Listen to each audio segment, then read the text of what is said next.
pok wadonjo matut kata wechego mag somo kalore koda gigo ma koro nonyiedhore lelo odiochieng' manyoro. Warwaka ne Rex bende twak. Rex karwaki twak okinyi ma kawuono ka wang'iyo kaka jagoro mano mar ODM Edwin Sifuna ne loso. Wanyalo wacho ni noloso kaka Edwin Sifuna owuon kose noloso e lo duond bura mar ODM. Ahinya to tok ka Raila noseyange kaka jal ma e jaloso e lo duond bura mar ODM kaka jagoro margi.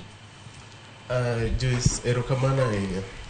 Mokwongo achak gi wacho ni Sifuna jatelo ma pache ler ahinya, kendo Sifuna jatelo mong'e gima wacho. To kapok amulo wach ma Sifuna, to daher nyiso ogandawa mokwongo ni gimokwongo monego bed ni ging'eyo ni yudo services mege sirkal ok en an act of charity. Kendo ka sirkal tiyo ne ji, ok onego bed ni wakawe kaka favor. Omiyo donjo e sirkal e kang' mokwongo ok en gima onego bed ni wakawo ni nena favor to the people, kata nena favor ne piny luo, kata ne jogo ma en jo ODM party. King'iyo idea ni wuon kuma nochake chien kacha, kapok party mar ODM odonjo e sirkal mar ker masani, gima ne timore nen ni kiseneno ka jolweny mege army osechopo e street, to ineni democracy nyaka ubed ji machako bedo gi paro machandre. Nikech kiseneno ka jolweny bedo e street, tineno ni mano already is an alarm. Mano ng'isi ni democracy en at the verge mar bedo interfered with. Mane gima ne dhi timore, ne chuno ni nyaka mondo mi timre nadi, nyaka mondo mi ker mane nitie ng'i joman gi command a majority mondo mi obinadi gibed karachiel mondo mi gikonyre. To idea ni kane chako to ne en idea maber. An gadiera ni thoth jotelo ne koneno kata report mar NADCO no, kendo ne gisome ma gineno objective manen kuro. But the idea was ni objectives mege NADCO report obed implemented. To gimane Sifuna penjo ni ne wasign 10 points agenda. To 10 points agenda gi, an kaka SG mar ODM kang'iyo, to kane ka watimo nadi ka gigi bedo implemented, mama nong'iso ni gini osebedo miriambo kochakre e okang' mokwongo.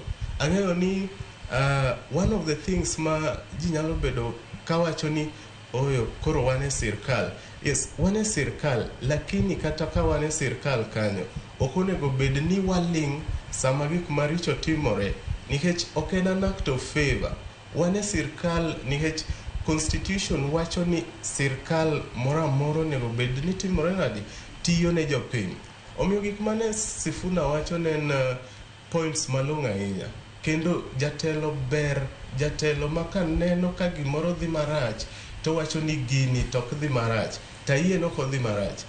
King'iyo democracies mang'eny, kuonde ma pinje ma wanyalo wacho ni jotelo tiyo maber, jatelo ok onego bed ni jatelo mathoro wacho weche mang'eny ahinya. Nikech kisetiyo to onego bed ni tich mitimo cha ema dhi wuoyo ni.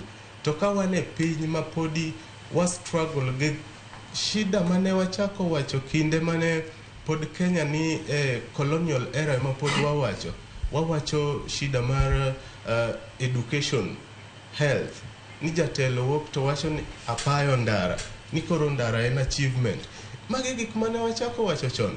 Omiyo kama koro wachope ni, Kenya dwaro jotelo manyalo chung' to wacho adiera, to wacho ni kae kama ne wantie e ndalo mokalo, kae kama wantie sani, to mae kama wachome. To kama wachome ni, gima wanyalo timo, wabiro kanyakla achiel to waneno ni kama koro wachome ni, mae gima wadwa timo, to mae gima wasechako timo. Ok jotelo mabiro to wacho ni, again, it's a good idea, lakini kata ka en a good idea, but what is the conceptualization process mare? Be en gima wanyalo wacho ni bang' ndalo ni wasetime bo bedo kama. Kose en a good idea ma wawacho mondo mi watim nadi, wa please a small group of people, kose wa please jomoko kamoro achiel mondo wane ni oyo koro wan comfortable, mae kama wantie. Mano gima telo masani ok onego bed ni bet kamano. telo ber mawacho adiera, jatelo ber mawinjo kogaye kong'ise ni yo midhiye ni ok en yo ma jopiny dwaro. Tiwinjo tidok chien tiwacho ni asekoso, lakini mae gima watimo mondo mi watim nadi, walosane yoni. To kik wawundre, wabed joma winjo adiera. Nikech an gadiera ni ji duto kochopo godhiambo tidhi wacho titimo nadi, ilamo. To dak ibed ng'ama lamo godhiambo, idhi e kanisa, to kiduogo koni tiwacho mriambo mar mondo mi grup moro matin obedo mamor kodi. Adiera ber, to adiera lith. To en adiera malith no ema nyaka wawach mondo mi piny Kenya otim nadi, piny Kenya odongre mbele. Awinjo kaka ji